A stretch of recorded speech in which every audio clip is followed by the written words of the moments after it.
Tem cuidado de ti mesmo e da doutrina. Palavras para os que trabalham na obra do Senhor. Charles Henry Mackintosh. Tem cuidado de ti mesmo e da doutrina. Persevera nestas coisas, porque fazendo isto te salvarás tanto a ti mesmo como aos que te ouvem. 1 Timóteo 4,16. As palavras do versículo citado são muito solenes e precisam ser ponderadas por todos aqueles que devem apresentar às almas a palavra de Deus e a doutrina. O apóstolo inspirado dirige estas palavras a seu amado filho Timóteo, as quais contêm a mais preciosa instrução a cada um dos que são chamados por Deus para ministrar na assembleia ou para pregar o evangelho. Com toda certeza, participar desse ministério é um privilégio santo e elevado, mas ao mesmo tempo, quem o exerce tem uma enorme responsabilidade. A passagem citada na epígrafe expõe diante do obreiro do Senhor dois deveres extremamente importantes, deveres absolutamente essenciais, aos quais ele deve prestar atenção com diligente oração e vigilância, se quer ser um obreiro útil na Igreja de Deus, um bom ministro de Jesus Cristo. 1 Timóteo 4,6. Primeiramente, deve ter cuidado de si mesmo. Em seguida, cuidar do ensino e da doutrina. Primeiro ponto. Tem cuidado de ti mesmo. Consideremos em primeiro lugar este solene mandato. Tem cuidado de ti mesmo. Seria difícil expressar todo o alcance moral destas palavras. É importante que todo crente as observe, porém, principalmente um obreiro do Senhor, pois é a este que dirige-se particularmente. Ele, mais que ninguém, necessita cuidar-se a si mesmo. Deve cuidar do estado de seu coração, da sua consciência, de todo o seu homem interior. Tem de conservar-se puro. 1 Timóteo 5,22. Seus pensamentos, seus afetos, seu espírito, seu caráter, sua linguagem, tudo deve ser mantido sob o santo controle do Espírito Santo e da Palavra de Deus. É necessário que esteja cingido com a verdade e vestido com a couraça da justiça. Sua condição moral e seu andar prático devem concordar com a verdade que ministra. Do contrário, o inimigo com certeza ganhará vantagem sobre ele. O professor deve ser a expressão viva daquilo que ensina.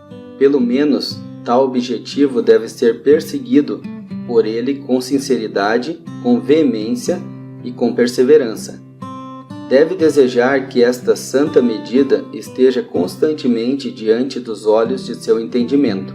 A tradução literal do seu coração. Efésios 1,18. Infelizmente, o melhor comete falhas e permanece sempre abaixo dessa medida. Mas se seu coração é sincero, se sua consciência é delicada, se seu temor a Deus e o amor de Cristo ocupam nele o devido lugar, o obreiro do Senhor não ficará satisfeito com qualquer coisa que esteja abaixo da medida divina, quer seja em seu estado interno ou em seu andar externo.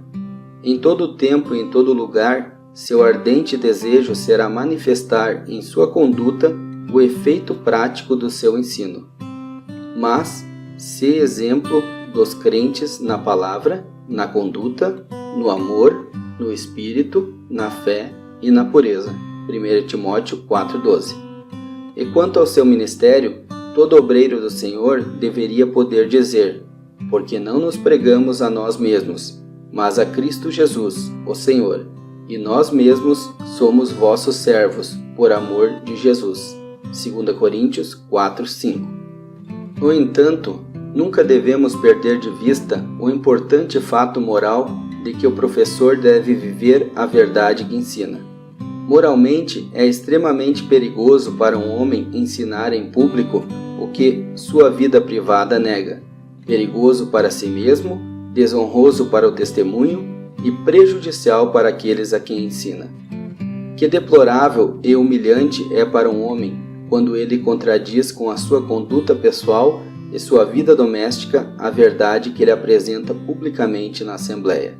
Isso é algo que se há de temer muito, pois que inevitavelmente acabará nos mais desastrosos resultados. Que o firme propósito e o anseio vigoroso de todos aqueles que ministram a palavra e apresentam a doutrina sejam os de se alimentar da preciosa verdade de Deus, apropriar-se dela, de viver e mover-se em sua atmosfera, de modo que seu homem interior seja fortalecido e formado por ela, que ela habite ricamente neles, pois dessa maneira ela poderá fluir aos outros seu poder vivo, saboroso, com unção e plenitude. É algo muito pobre e até muito perigoso sentar-se diante da palavra de Deus como mero aluno, a fim de preparar palestras ou sermões para pregar aos outros. Nada poderia ser mais cansativo ou dessecante para a alma. O uso meramente intelectual da verdade de Deus, acumulando na memória certas doutrinas, pontos de vista e princípios, e depois expô-los com alguma facilidade de palavras, é desmoralizante e enganador. Poderíamos extrair água para os outros e, ao mesmo tempo, sermos nós como tubos enferrujados. Não há nada mais triste que isso. O Senhor disse: se alguém tem sede, venha até mim e beba. Não diz extraia. A verdadeira fonte e poder de cada ministério na igreja sempre será encontrada por beber nós mesmos da água vivificante e não por extraí-la para os outros. O Senhor segue dizendo: aquele que crê em mim, como diz a Escritura, do seu interior fluirão rios de água viva. João 7, 37 e 38. É necessário que permaneçamos muito próximos da fonte eterna, o coração de Cristo, e bebamos dela longos e contínuos goles. Desse modo, nossas próprias almas se refrescarão e serão enriquecidas. Rios de bênção fluirão delas para refrigério dos demais, e rios de louvores se elevarão ao trono e ao coração de Deus por Jesus Cristo. Este é o ministério cristão, o cristianismo em si mesmo, e tudo o resto é absolutamente inútil. Segundo ponto, tem cuidado da doutrina. Detenhamo-nos agora por um momento no segundo ponto do nosso tema. Refiro-me à doutrina ou ensino. Esta última palavra expressa o verdadeiro significado do original. Quantas coisas encontram-se encerradas aqui? Tenha cuidado com o ensino. Que solene advertência! Quanto cuidado e que santa vigilância são requeridos! Quanto é necessário esperar em Deus com oração e perseverança, a fim de saber o que tem a dizer e como dizê-lo. Só Deus conhece o estado e a necessidade das almas. Nós não sabemos o que elas necessitam. Poderíamos oferecer alimento sólido para aqueles que no momento só podem beber leite e causar-lhes um certo prejuízo. O apóstolo disse: se alguém fala, seja como os oráculos de Deus. 1 Pedro 4,11. Várias versões falam isso. Não disse fala de acordo com os oráculos ou as palavras de Deus, como é lido em algumas versões. Um homem pode levantar-se na assembleia e falar durante 1 hora, estando cada uma de suas palavras rigorosamente de acordo com a letra das Escrituras, e, no entanto, não haver falado de modo algum como um oráculo de Deus, como porta-voz ou boca de Deus. Pode ter apresentado a verdade, mas não a verdade que era necessária naquele momento. Tudo isso é muito solene e nos faz sentir a seriedade da advertência do apóstolo. Cuidado com o ensino. Que necessidade urgente! Temos de ser despojados de nós mesmos para depender completamente do poder e da direção do Espírito Santo. Nisto reside o precioso segredo de todo ministério eficaz, seja oralmente ou escrito. Alguém poderia falar por horas e escrever muitos volumes sem dizer ou escrever nada que seja antibíblico.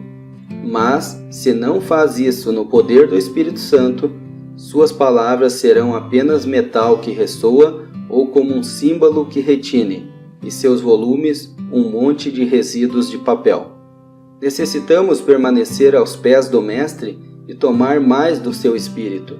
É necessário estar em comunhão com seu coração, cheio desse amor que ele tem para os preciosos cordeiros e as ovelhas de seu rebanho. Só então nossas almas estarão em condições de dar o alimento no momento certo. Somente o Senhor sabe exatamente o que os seus amados precisam a cada momento. Podemos nos sentir profundamente interessados em uma ordem especial de verdades e julgar que é isso que se adapta à Assembleia, porém podemos estar completamente errados.